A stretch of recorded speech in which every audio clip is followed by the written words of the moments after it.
Welcome, and thank you for tuning into KBRA podcasts. We cover topical research discussion, industry commentary, and more. In today's episode, we will discuss 3 things about KBRA's rating of Lloyd's. Please note that this podcast will not cover every element of our rating analysis, so we encourage our listeners to view the full rating report, which is available for free at kbra.com.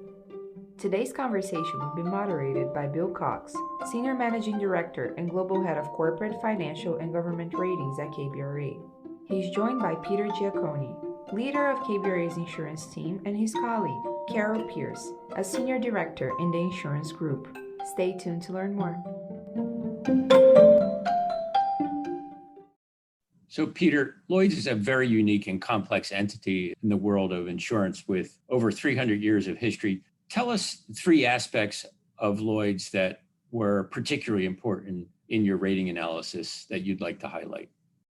So, Bill, as you note, there is no entity in the insurance world quite like Lloyd's. As you know, it's a market, not a company, that covers a wide range of risks on a global basis. However, KBRA, like it does with every insurance rating, took a holistic approach.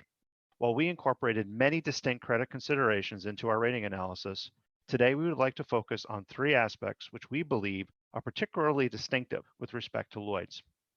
First, their capital structure. Second, their focus on performance management. And finally, their approach to ESG. Starting with that first aspect, how did you evaluate capital structure as part of your assessment of Lloyd's financial strength? The Lloyd's market provides multiple successive layers of capital to respond to policyholder claims. Virtually all of the available capital is equity, which KBRA views as a credit strength. The first line of defense are assets at the syndicate level, which consist of premiums collected and held in trust. After that are funds at Lloyd's, or FAL, which represents capital to support members' underwriting, not unlike what exists at a typical insurance operation.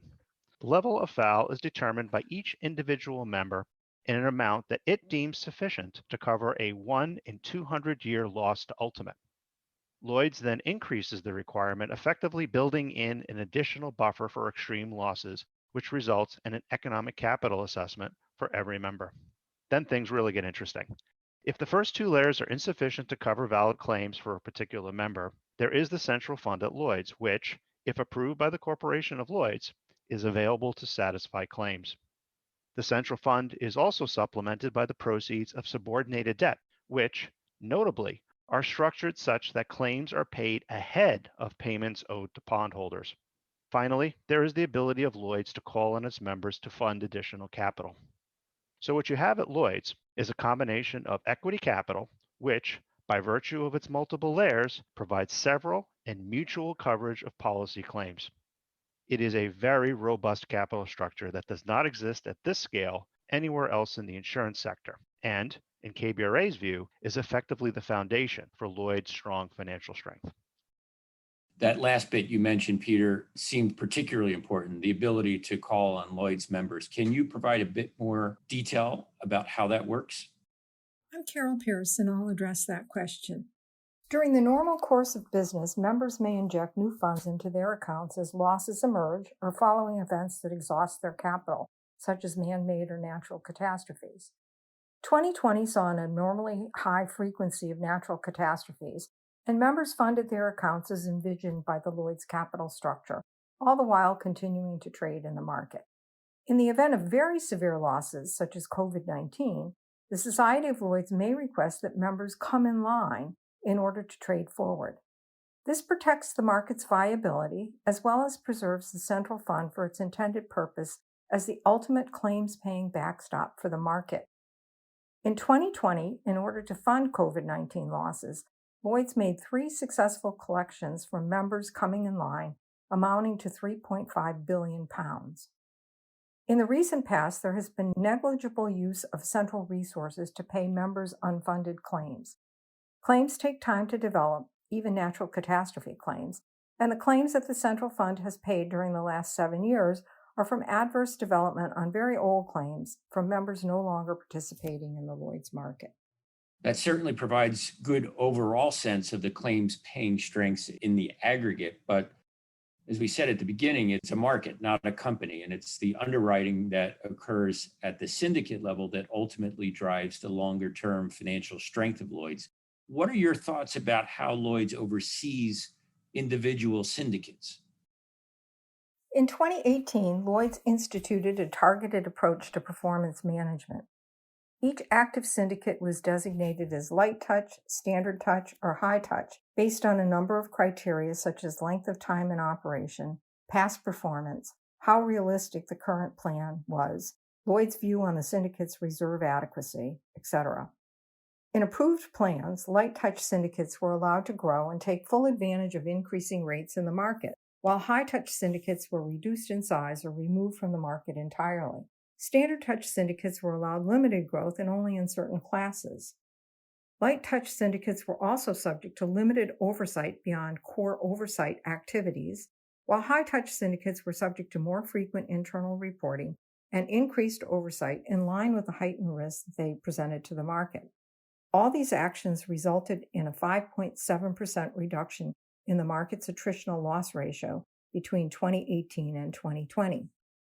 With the initial work behind it, Lloyd's is now moving to a continuous performance improvement framework that de-emphasizes dividing the market into distinct buckets, but rather takes a more holistic approach in order to move the whole market to a culture of continuous improvement across all areas of performance.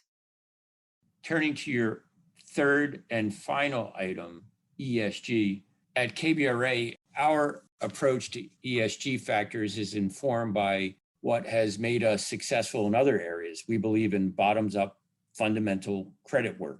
As such, we do not believe that our credit analysts should be involved in creating ESG ratings or ESG scores. And that's because we believe that consolidated ESG scores, by their nature, need to be based on a significant number of subjective values-based judgments that don't correlate to credit risk. So instead, we seek to understand the factors that are most material to credit in the ESG world, which often includes management of cyber risk and climate transition risks, which are abundantly clear at Lloyd's, and how management teams mitigate these risks or amplify relevant opportunities. And we call this overall approach ESG management analysis. So Peter, tell us how our approach at KBRA to ESG issues applies in the case of Lloyd's. Thanks, Bill. For an organization with the size and complexity of Lloyd's, KBRA believes the current senior management team has an appropriate mix of experience and expertise to oversee the market from a strategic and operational perspective. Now, with respect to ESG specifically, as they have in other facets of the global insurance industry, we observe that Lloyd's certainly strives to establish a leadership role.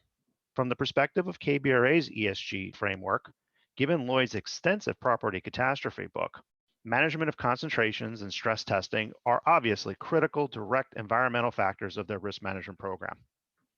On the indirect side of environmental factors, specifically climate change, to facilitate transition to more renewable energy sources, Lloyd's has set targets for responsible underwriting, which includes asking syndicates to not underwrite any new risks in certain fossil fuel-related classes of business after 2021, and to phase out renewals of all existing business by 2030. Carol, are there other indirect ESG factors that KBRA considered? Also on the indirect side, Lloyd's instituted an annual culture survey in 2019 to inform its cultural objectives and strategy. Based on the results of the first survey, Lloyd's set market-wide gender targets to be achieved by 2023. Alongside a medium-term ambition for gender parity over the next decade. In 2021, Lloyd's plans to set specific ethnicity targets for the market. These diversity and inclusion targets were reaffirmed in Lloyd's December 2020 ESG report. In addition, in February 2021, Lloyd's launched FutureSet, a global platform and community to drive greater societal and economic resilience to the world's most challenging risks. Throughout 2021, FutureSet will focus on the landscape of systemic risks, including exploring lessons learned from the COVID-19 pandemic, as well as exploring the growing and global risks brought about by climate change. These indirect impacts reflect management's commitment to addressing ESG factors important to its various stakeholders. And as Lloyd's makes progress in these areas, its rating may become more directly influenced over the medium to longer term. That's terrific. Any final thoughts, Peter or Carol? Lloyd's is a multifaceted organization with a rich history of providing risk protection on a worldwide basis and plays a valuable role in the global economy. It's certainly our hope that they will continue to innovate and grow with the rest of the insurance sector for many decades to come. Thank you, Bill, Peter, and Carol, for your insights today. This concludes our episode. Don't forget to check out Lloyd's rating report, as well as all of our ratings and research for free at KBRA.com. Please feel free to continue the conversation on LinkedIn and Twitter at Crowbond Rating. And lastly, if you have any ideas for future podcasts or would like to share your feedback with us, please email media@kbra.com.